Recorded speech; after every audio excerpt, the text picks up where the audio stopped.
is subject, but what Dr. Ahmed is saying is the RDF. It is thermal energy for cement coming from the waste.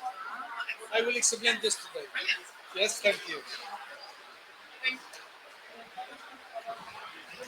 I would thank him one day and have a meeting. Perfect. Yeah. Okay, so let's start. I just want to make sure Malak is back because she's working in the background هنا. وانا عايزين علي ابو سنه فين علي؟ ممكن دكتور علي ابو سنه هخليه يقعد على الطرف هنا هو عشان يتحركوا جوه. بالظبط هو هيقعد على الطرف اتفضل حضرتك. هو هيقعد على خلي دي قلعه فهمي. لا اتفضل حضرتك هنا معايا اتفضل. Hello. All right. So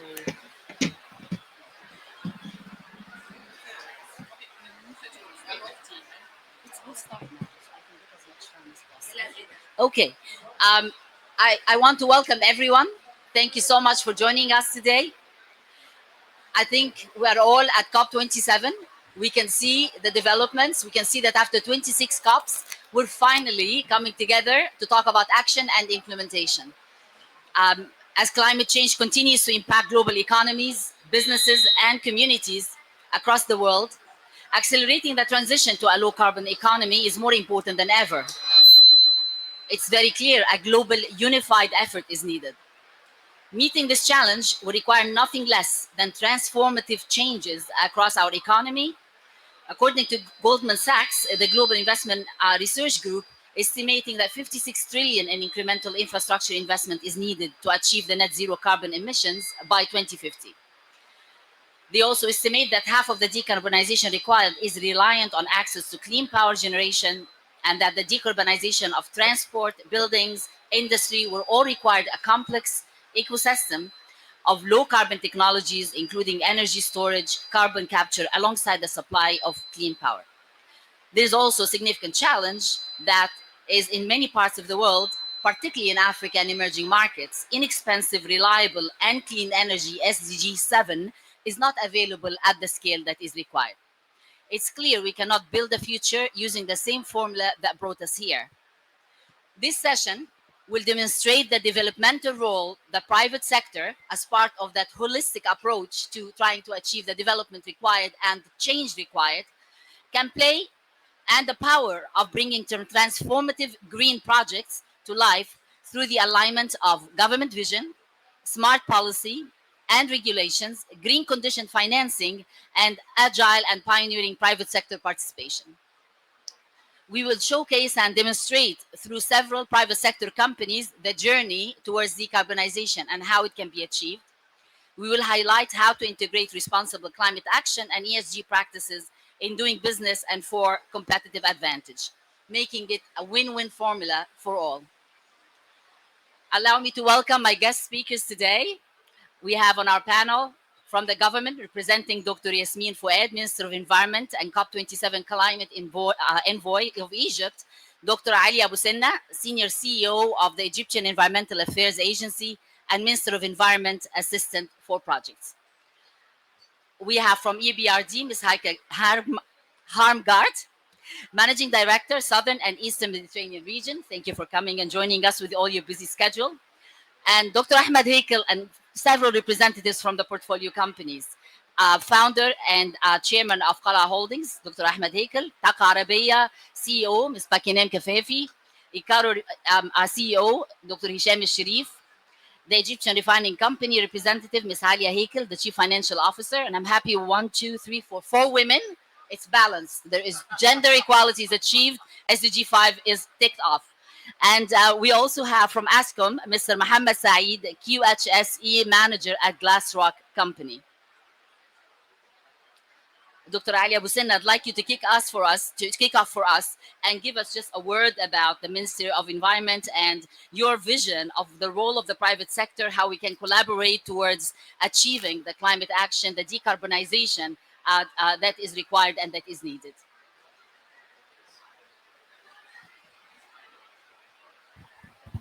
Okay, thank you very much for the invitation, and it's my pleasure to be with you today. And I would like just to start with the journey for decarbonization. The file of environmental protection started long time ago by first distribution of pollution to just saying that it is not in my backyard. Then, after this, we have been moving forward to go for more control of pollution, and then for prevention, and then for resource efficiency and the cleaner product. And now we are speaking more globally about decarbonization, and this is part of the agenda of climate change. It's a message from COP27. It's a COP for implementation. So it means that the scientific evidence for having impact of climate change is there.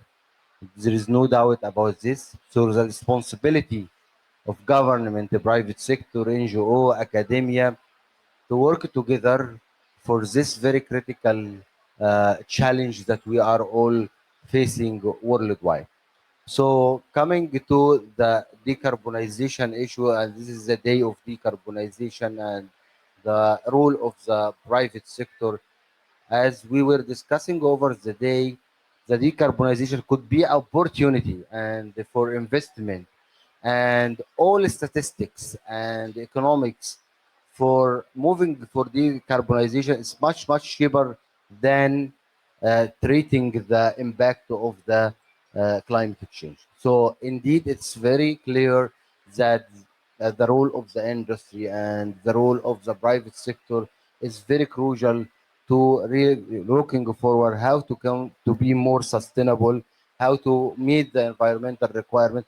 Otherwise, you will not be able to find even a market or access to international market. This will be one of the requirement worldwide. So it is very important this type of partnership between government, as they are the policy leaders, they are putting the policies and the regulation strategies, and in consultation with the private sector, in a partnership, we have to move forward with this. So the issue is that the environmental compliance or resource efficiency, it is not burden on the industry. It's actually it's a saving in energy, it's a saving of water, it's a saving of raw material. It means it is a competitiveness. You are more competitive, and this is the dilemma that would like to describe and always in our discussion with the private sector, with the industry. This is a very competitive way to go and to compliance with the environmental regulation. And this is there is no doubt that the impact of the environmental pollution will be impacting on the economic situation. And this is why we are all here worldwide gathering here in a COP for implementation to put a right way ahead how we can move together. So back to the question, it is very important role for the private sector engagement with the public and with other stakeholders, and taking it as opportunity. Like now we have differentiation related to moving for green hydrogen. It's a future opportunity that will be, we have to start from right now to think as a private sector, as investors in this, because this will be the future. So you start it now rather than you start it later. So this is something very important. This is why the government, or the Ministry of Environment, we are, when we were preparing the national strategy for climate change, we were involving the private sector, the Federation of Egyptian Industry, to review and put their thoughts how they can really, how it is look like.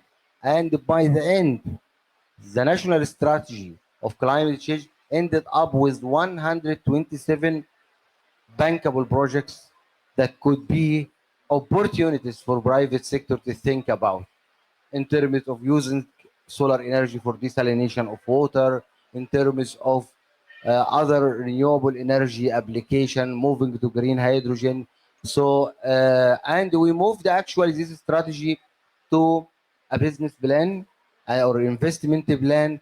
So I think the role of the private sector is very crucial, of course, with the other support from international financing mechanism and banking and others will be really catalyst for this. So I'm happy to be with you and just to ensure about this. Thank you. Thank you so much. And as we talk to the founder and chairman of Qala Holdings, um, Qala has been among the first regional adopters of the concept of responsible investing, having an investment strategy that actually looks at the environmental, social, and governance aspects. For many reasons, been part of the DNA. Part of it is the investors, the DFIs that we've been with, um, building businesses sustainably and responsibly for over 17 years. Joining early on the 177 companies signing the net zero pledge, also signing just yesterday the business joining the African Business Leadership Coalition. And I think as we look at the size and the scope, a lot of companies, as they look at decarbonization, they have to look at one sector. Qala, you have built a company that has diverse sectors. So you look at horizontally and vertically how you really can embark on that journey of decarbonization and what have you been doing. Can you share with us the story of how a regional conglomerate can balance its climate and emissions footprint across such a wide range of sectors while meeting the country's developmental targets and nationally determined contributions, Dr. Ahmed? I have to tell you that when we started Qala, we were clearly faced with a strategy that was going to come as a result of the problems that are going to face Egypt. Starting 2000, Egypt passed from being a net exporter of energy to a net importer of energy. And as a result of very bad policies that existed at the time, the rate of increase in the consumption was extremely high, and the rate of new discoveries of petroleum products was low. So Egypt passed from being a net zero importer of oil in 2000 to today 200 million barrels of petroleum products per annum.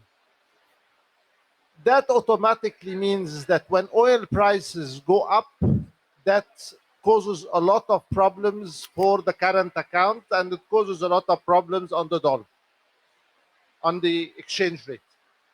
So we thought that we saw that very clearly starting 2000. When we formed Qala in 2004, we thought that we needed to work on a multitude of things.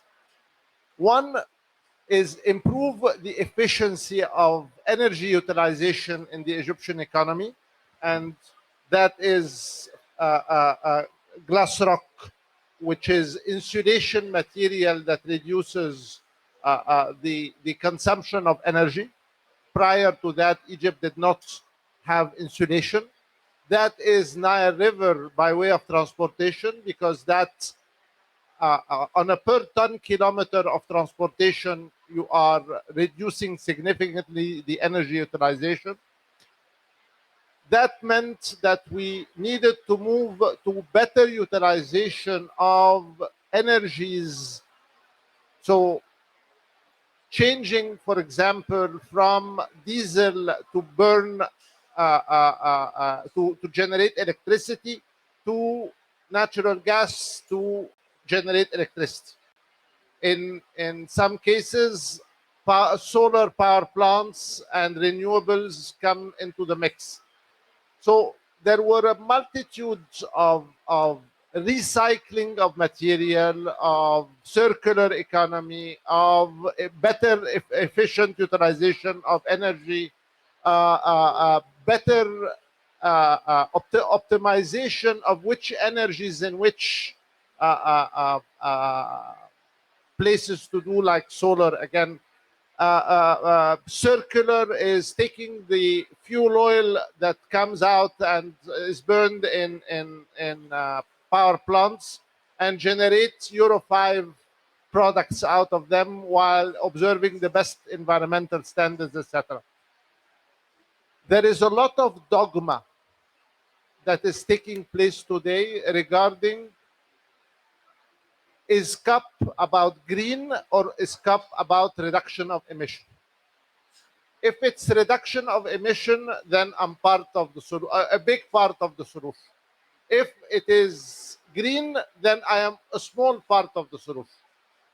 I believe that the net zero cannot take place without uh, uh, uh, uh, defining that it is a reduction of emission and not green, because you can make a huge impact with very small investments in removing carbon very quickly from the environment and meeting 2030 and 2050 and if you want to generate new projects every time with huge financing in order to replace, it becomes an exercise in futility, in my view, and it will take a very long period of time, and we will fall short of the goals.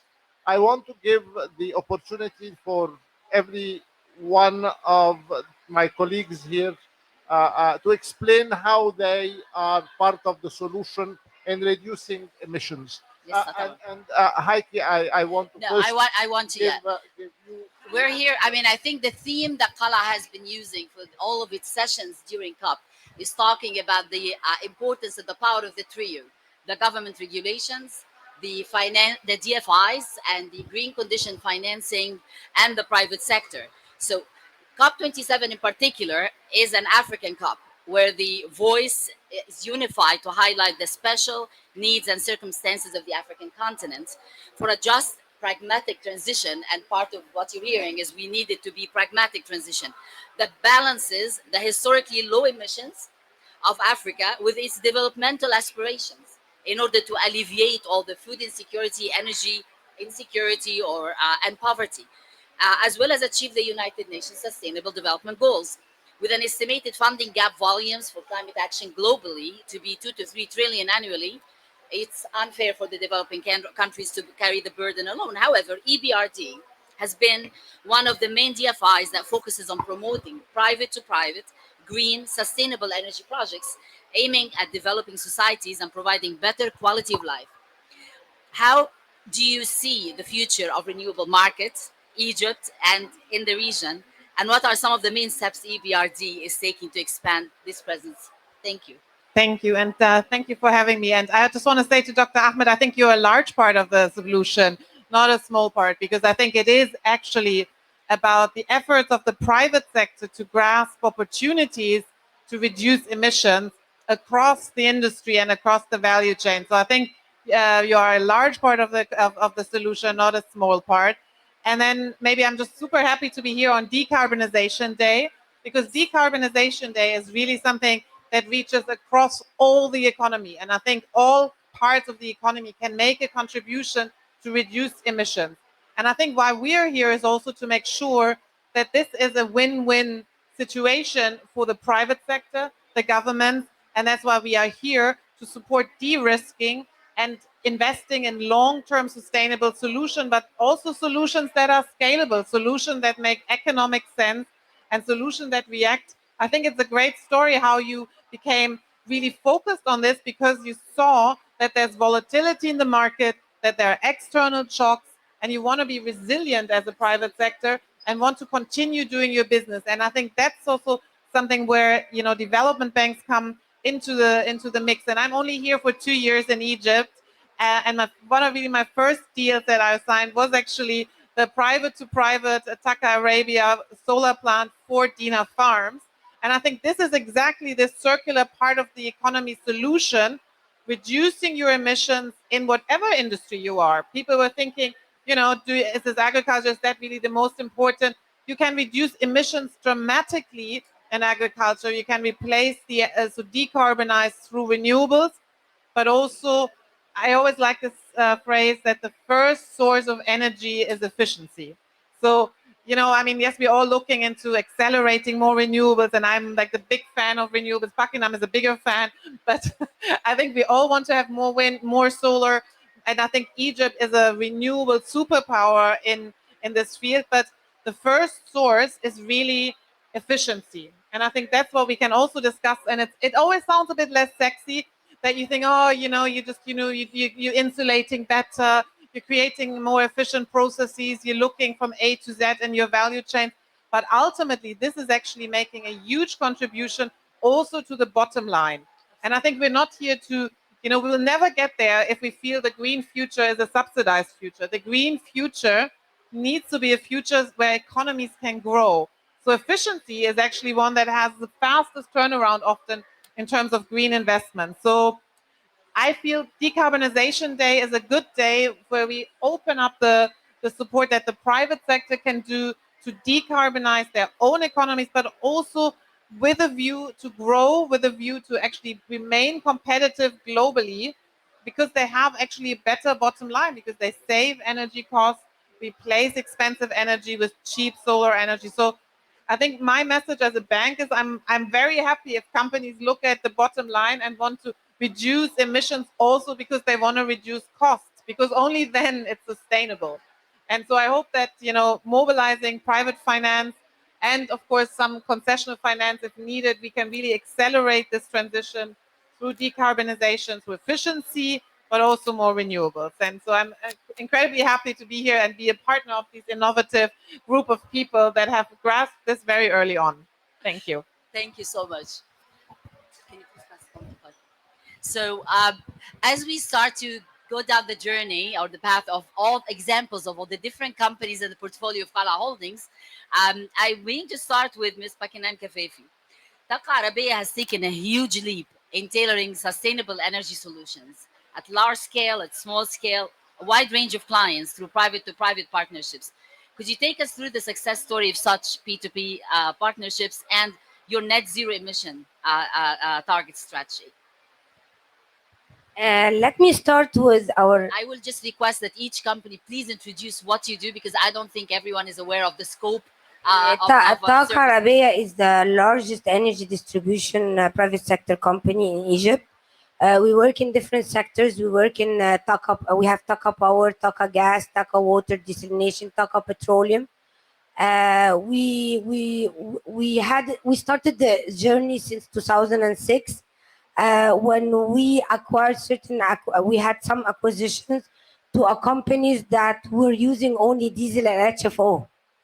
And then we went from 2006 to 2016 to completely shutting off the diesel and using the gas in conventional and trying. And as Dr. Ahmed said and Haika, it was mainly the awareness was not renewable and green as much as we were talking about efficiency and how we can make our projects as efficient as we can. So at that time, gas was more efficient, cogeneration is more efficient, trigeneration is more efficient. And then when we started getting realized that about the green and understanding the technology and taking the opportunity to be part of the feeding tariff, Bimben, being the only Egyptian company there approved by DFIs, we said we are going to do it with the most efficient, less capex, and we did it, and we were number one in the round two. What happened after that, as a company, and it's not only as a company, as the holding company, Dr. Ahmed and the strategy, we believe in private to private.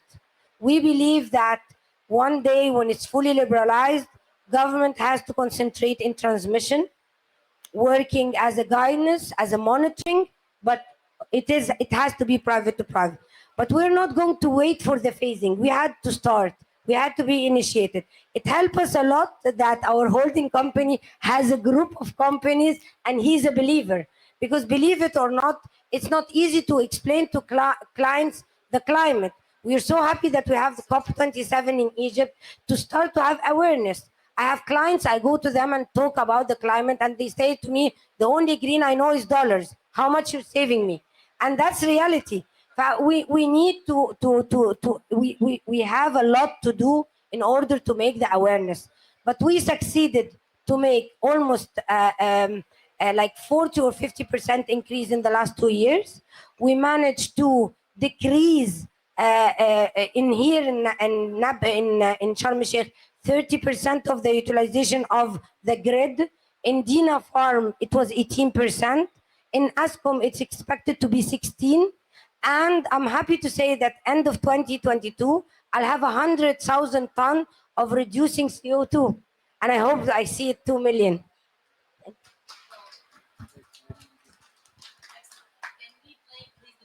Can we play the video, please?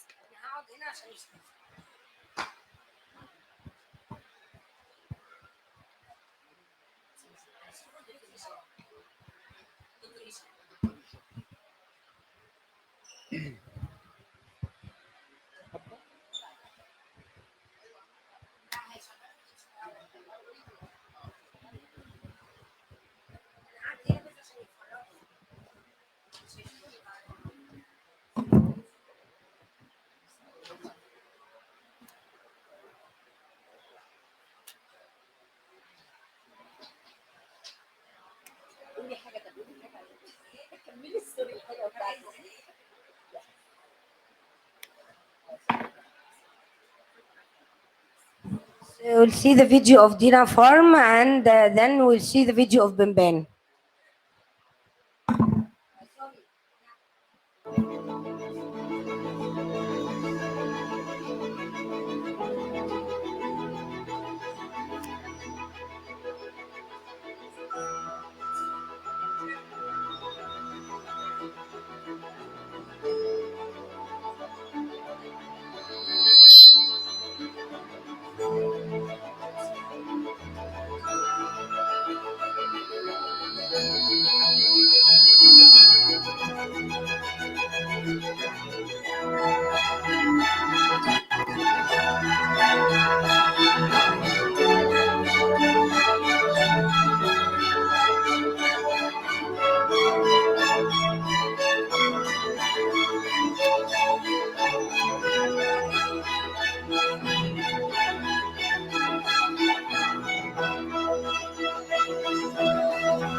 Can we play the other one?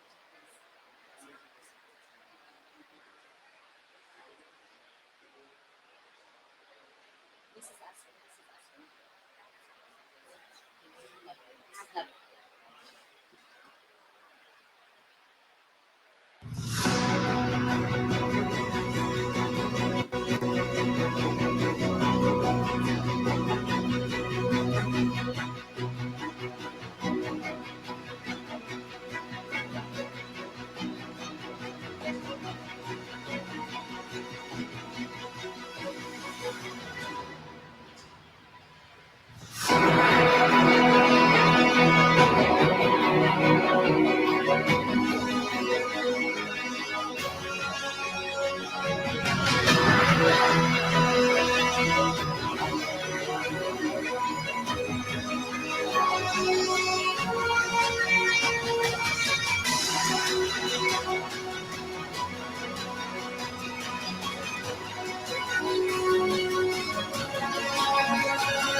Thank you. Bringing green energy to the world. All right. And moving from a full utilities company, energy solutions companies, to solid waste management and waste management. Doctor, can please come back. Lala, please come back. We need you on the podium. Well, He's a professor, you can tell. He's a professor at Armenia University, and he just loves being standing. Please sit down. well, just to keep has a slide everybody aware that Egyptian decarbonization model in Africa, ICARO case study. So I will give Egypt track record, which could be applied for African countries. You know, thanks Dr. Ahmed for giving us this opportunity to discuss the decarbonization subject. Thank you, Ghada, for arranging this event. And thank you that Dr. Yasmin Fuad was visiting us last month. And Dr. Ali Abu Senna is my close friend since ages, you know. And please allow me to give some figures and facts. You know, Bakinam and Dr. Ahmed and everybody is talking about decarbonization from energy sector, from transportation sector, from agriculture sector, but the big part of the problem is not only the energy sector. The big part is the waste management sector. So the amount of carbon emission reduction coming from waste and related to the waste, this is my presentation, which I will focus on. The journey started 1995 with a small project with the Ministry of Scientific Research. It was a pilot project financed by SCTC, Science and Technology Cooperation Project, to do some sort of solid waste management or rural areas village. So the first composting facility has been built in 1997. The first composting facility from municipal solid waste has been built in 1998. And the first ton of RDF supplied to the cement industry has been started in 2009. So from 1995 until 2022, it is a long journey. And why I am here today? I am here to say that carbon emission reduction from municipal solid waste is coming from where? You know, Egypt is generating up to 25 million tons of municipal solid waste annually.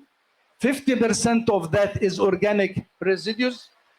We are transporting this municipal mixed solid waste to either open dump site or even landfills. So anaerobically, in the absence of air or oxygen, this organic residues will be converted to methane.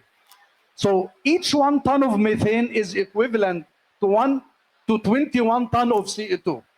So if we prevent disposing the organic residues to the landfill and converted this material to soil conditioner or to anaerobic digestion or whatever the technology is, that means we are helping the worldwide to reduce the methane gas generation. Fortunately, Egypt and more than 121 countries right now already signed in 2022 a project called Global Methane Pledge. That means it is not joke. It has become more serious than the past, and each country will be, you know, controlled using NASA satellite to identify how much methane will be generated from each country. So what I am saying, does ICARO already, since 20 years ago, was taking in their consideration this strategy? Yes. In 2012, ICARO is the only CDM certified company from the UNFCCC for Cairo South project to reduce up to 250,000 tons of CO2. This is a registered project, and it is registered in 2012. In 2001, ICARO signed for 18 years a project with the Qahliya Governorate, and we are going to produce carbon emission reduction certificate identical to what we have done in Cairo South. This is the part related to the waste management.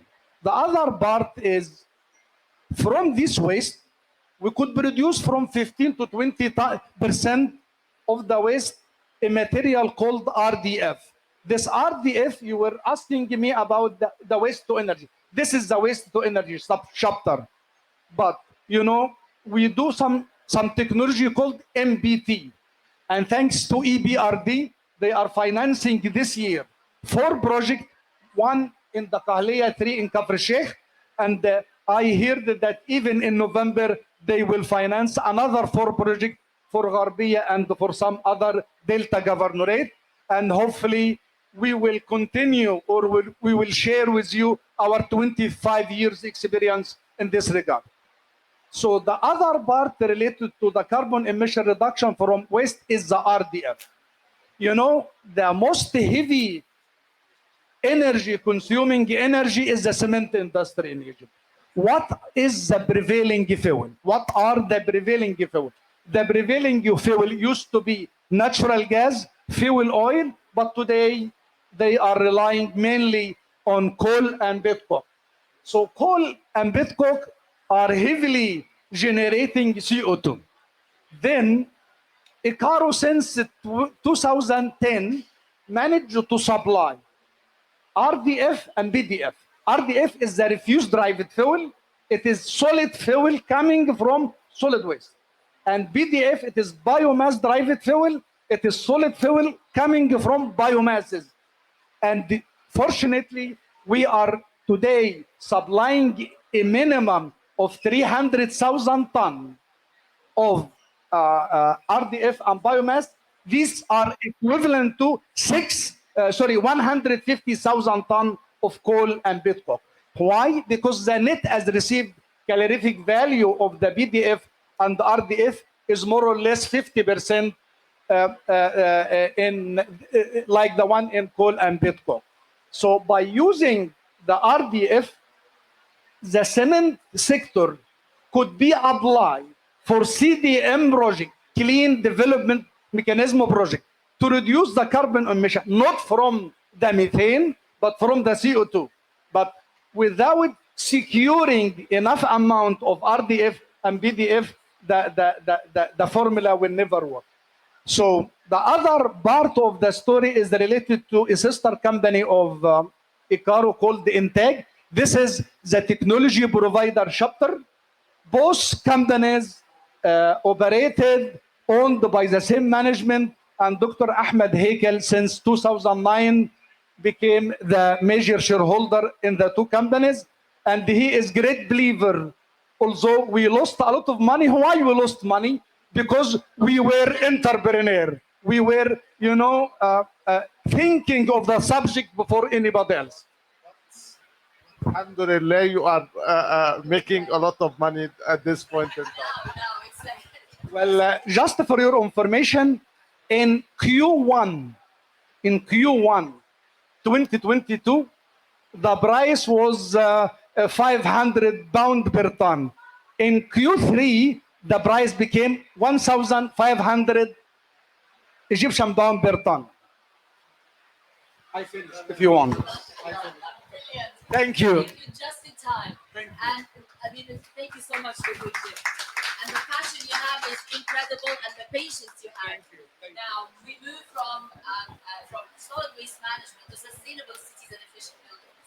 There's no way we can move to low carbon and decarbonize if we do not also look at cities. And if we don't look at cities and we don't look at buildings in particular, you have a solution in insulation, thermal insulation field, with all its innovative solutions, and it plays vital role in reducing the carbon emissions. Can you tell us more about the company's decarbonization plans, please, with all the innovative solutions you have and leverage and are leveraging? Thank you so much, Ms. Ghada. If you allow me to stand up, please, just to show some figures. Please. First of all, my greetings to everybody. This is Mohammed Saeed, QHSE manager, working for Glass Rock Insulation Company. Glass Rock Insulation Company is the leader for manufacturing of insulation material, specifically rock wool as well as glass wool. Glass Rock Insulation Company inaugurated in Egypt at Sadat City at equal distance between Alexandria and Cairo. Our maximum designated capacity, around 50 kilotons of insulation materials among rock wool as well as glass wool.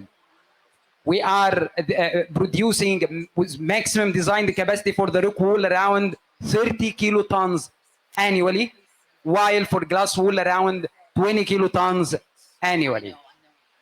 very rarely, barely worldwide to find two in one. By the meaning, we have two production lines under the same umbrella with this huge capacity among the insulation materials.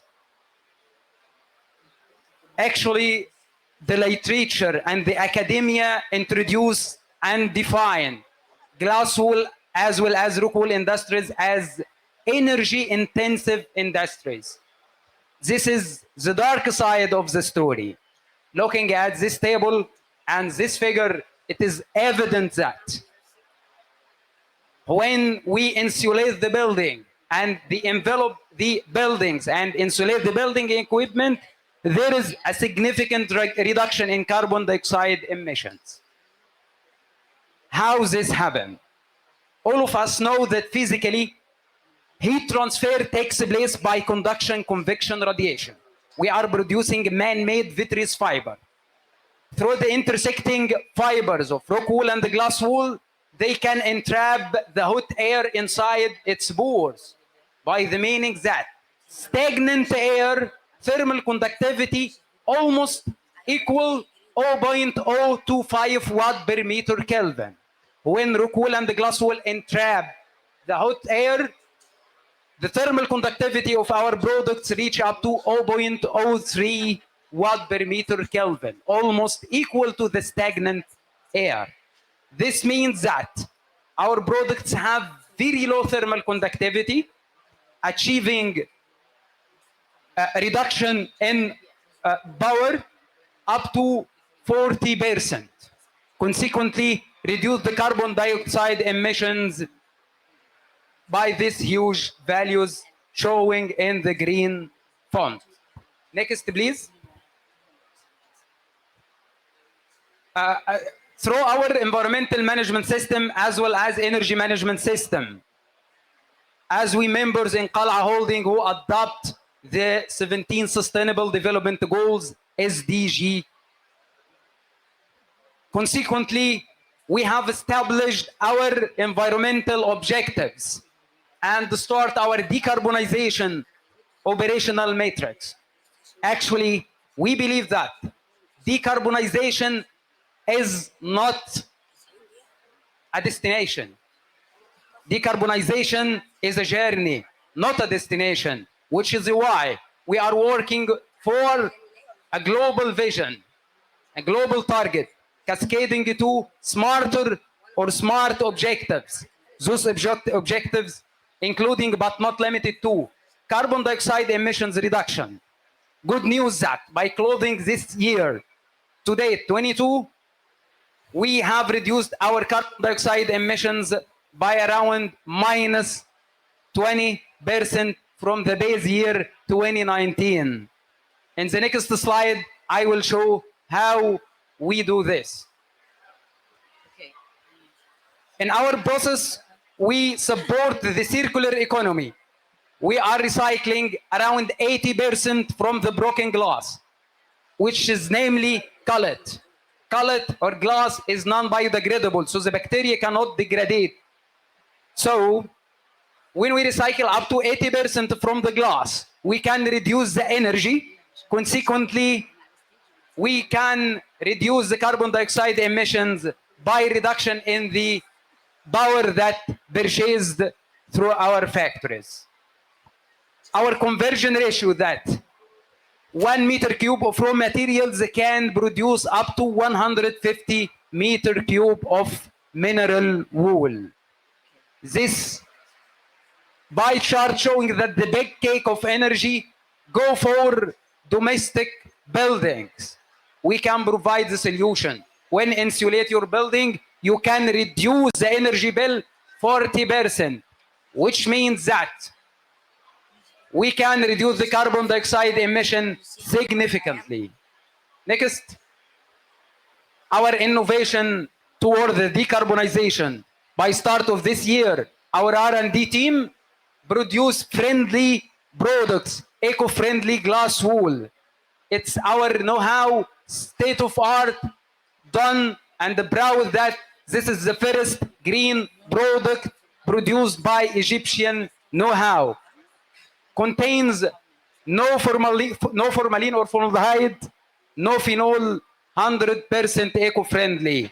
This product can reduce up to 40 to 45 energy consumption, by the meaning reducing the carbon dioxide emissions around 150 metric tons among the life cycle of building, which theoretically 50 years. Equivalent as well to 1 million kilometer traveled by car. So this is our innovative product toward the decarbonization. Finally, improvement has no end.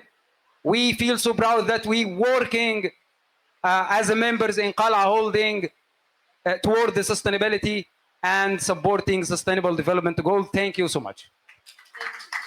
Thank you so much for such a passionate presentation and a promising and the aspiration and the future, what the future can hold. Because Dr. Heike has to leave, I'd like to ask her to give us what she was going to use as closing remarks, and then we will continue with the Egyptian. This is verified. Yes. This is Green a refinery. so you have the green. No. The green background. No, I think, I don't what I know it's It's actually the foreground, yes.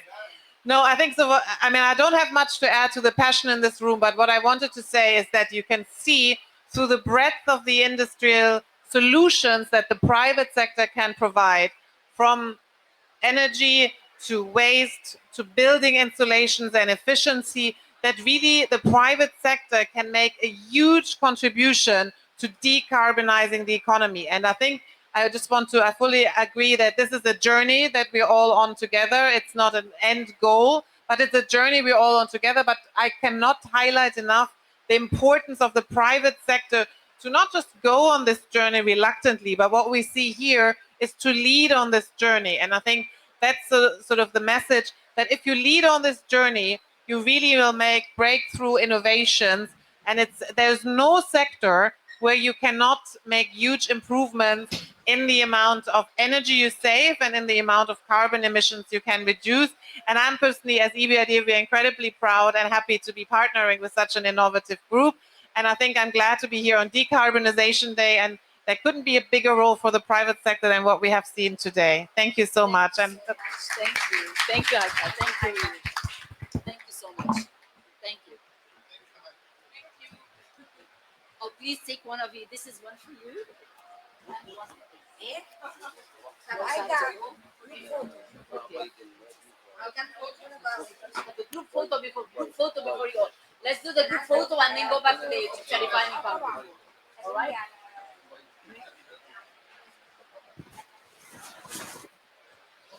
Dr. Yushen? Yeah. هينفع نيجي كلنا نلعب كده؟ I'd like to come in the middle.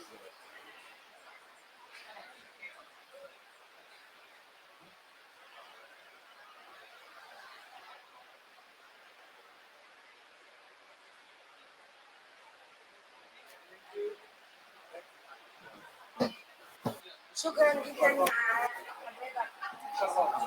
ان شاء الله نعمل مشروع المستقبل ان شاء الله. انا اسعد. عالية.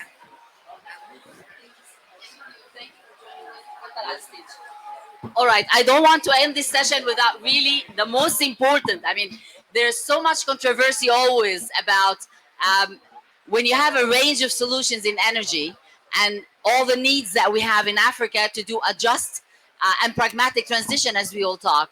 One cannot ignore the fact that we do need diesel. We do need currently to find a mix of energy, not just shift and directly invest in all these large infrastructure going towards renewables only.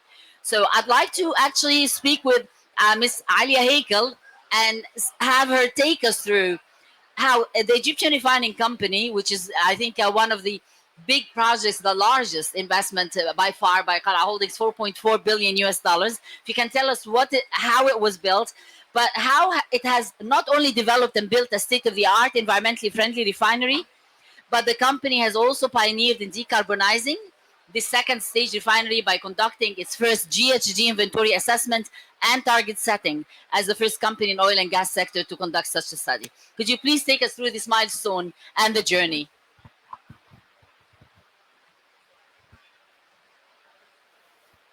Well, thank you very much. I'm very privileged to be here today with such extinguished panelists. I represent the Egyptian Refining Company. It's a refinery in the heart of Mustorot, Calliopeia. We produce 4.3 million ton of light products to the market. The journey with environment started since the beginning, since the design stage, from day one. So ERC is a fourth generation of technology that actually has emission reduction by 186,000 ton of sulfur dioxide, and this is just from the design stage.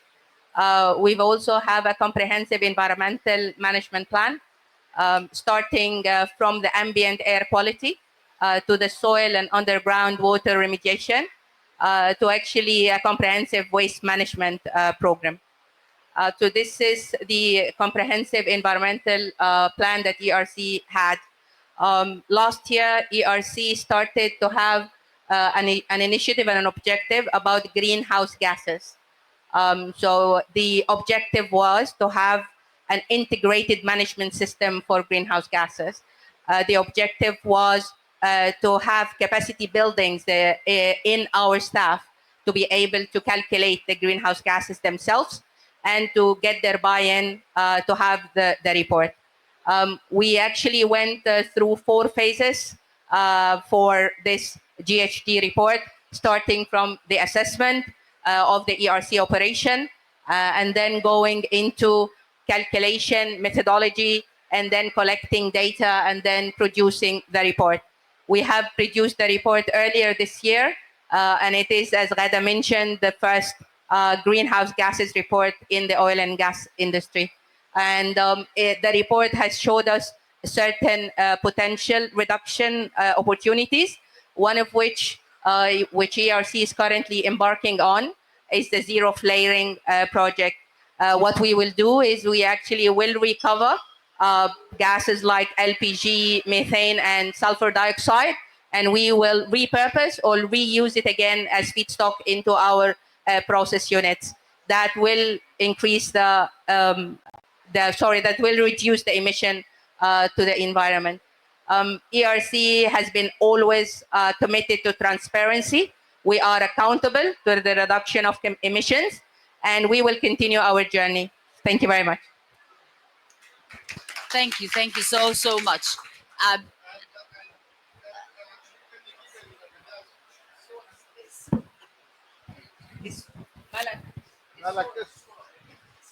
The refinery, please.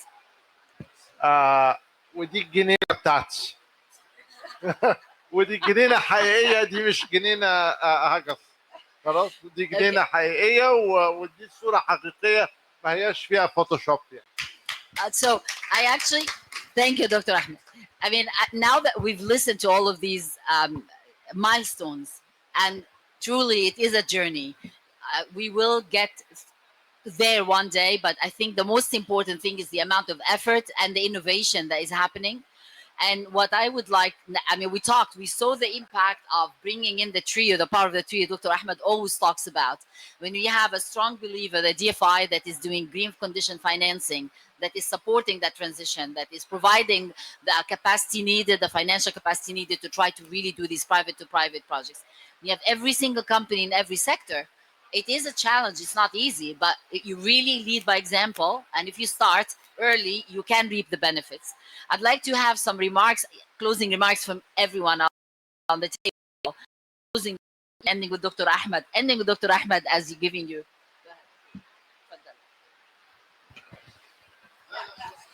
تفضل حضرتك. ادينا انت شايف وجهة نظرك. رحمة سوي. لا حضرتك closing remarks will go across. Actually, when we talk about insulation, we highly recommend to insulate the new buildings and effectively implement the Egyptian Energy Efficiency Code. This consequently will decarbonize much more than the figures we show in our first slides. So our challenge is to effectively implement the Egyptian energy code in all the new building and hopefully to start also with the existing building. Thank you. My remark, I think we already committed and being in IRENA Alliance, committed to net zero 2050. We're going to target this through growing with our business, growing with our projects, generation in renewable, with hydrogen, with wind. But we are moving toward this and we're going to do it. Well, the question is, what after COP27? Icaro was losing money since 1999, but after COP27, the government of Egypt, the government of African countries, the worldwide government will give more attention to the carbon emission reduction. What does this mean? It means there is extra income will come to the business. It will improve the financial model of the business, and for sure it will make this type of companies more profitable than the past. Thank you. So as a refinery, we cannot commit to zero carbon emissions. So apologies for that. But what we will commit to is definitely reduce as much as possible of the emission. And whenever there is reduction opportunities, regardless of investment required, we will do it. So our commitment to Egypt and to the environment and COP27 is for ERC to continue reducing on its emission. Thank you. Reducing emission is profitable. It's not only good for the environment, but it's profitable. That's it. Thank you. Thank you, everyone, for demonstrating how the private sector can lead by example and can, in fact, make a difference and be part of that global unified effort needed to transition and decarbonize a journey that we're all on together. Thank you all, and thank you for joining us today.